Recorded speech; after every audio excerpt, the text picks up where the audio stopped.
It's time to say sorry. Commentary. I agree with the WEF. It's time to say sorry. It might be the only thing I ever agree with them about, but it truly is time to rebuild trust. Trust, an almost mythical concept that's been missing in action lately. Whether it's the people in white coats, the suits running the show, or even the pills and potions we're told will fix us up, skepticism is through the roof. So, what's the move? It's PR 101. Admit we're knee-deep in it and get ready to do some serious muckraking. Not the miracle cure we've been sold on. Apparently, the vaccines might not be the miracle cure we were sold on. Shocking, right? Some folks, like double-jabbed Andrew Bridgen, were all in until they weren't. He's flipped the script and is now battling it out for what he believes is right. And then there's the Aussie contingent. We've got a bit of a political saga unfolding, starring politicians who've become the butt of jokes but are sticking it out for the greater good. Senator Gerard Rennick, for example, is probably running on fumes with all the work he's putting in to stand up for those injured post-vaccine, copping flack from all angles, but still pushing forward with the kind of determination that deserves its own Netflix special. Despite losing pre-selection, he's not throwing in the towel. Senators step into the ring. Joining him in the arena are Senators Ralph Babet, Alex Antic, Matt Canavan, Pauline Hanson, Malcolm Roberts, and others who've decided that their comfort zones are less important than fighting for what they see as the truth. They're ditching their personal feelings at the door and stepping into the ring, ready to throw down for the greater good. So, what's the verdict? Can these Davids take on the Goliath of lost trust and bring it back from the brink? It's a tall order, but hey, if a bunch of politicians can put their egos aside for the sake of the fight, maybe there's hope for us all. Now, shifting gears to the government, do I trust them?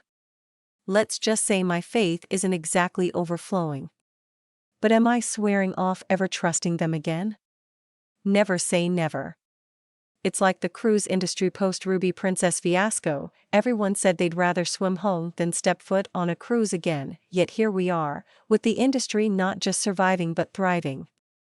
It turns out, with the right moves, even the biggest PR nightmares can turn into comeback stories.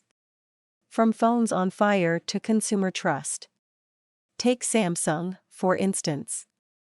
Their phones were literally catching fire, and not in a good way.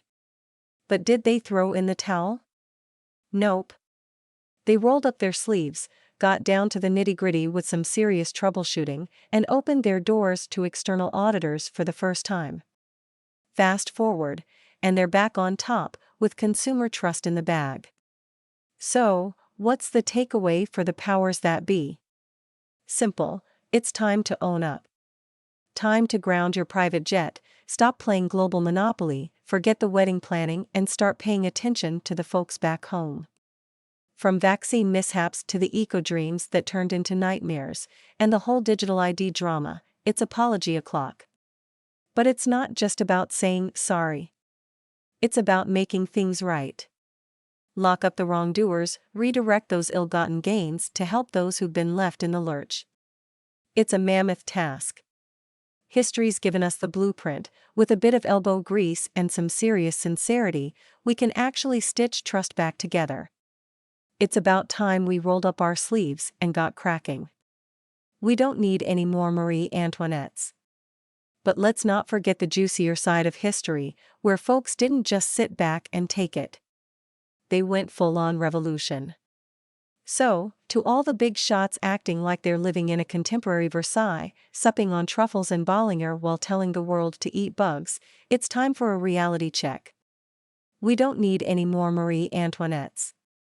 What we need are some Sydney Cartons, ready to make the ultimate sacrifice, stepping up to the plate and doing what's right for the greater good.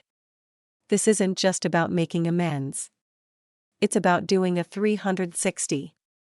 So, let's drop the guillotine on the old ways and start penning a tale of redemption. It's not just about rebuilding trust. It's about stepping up to the plate. Let the revolution begin.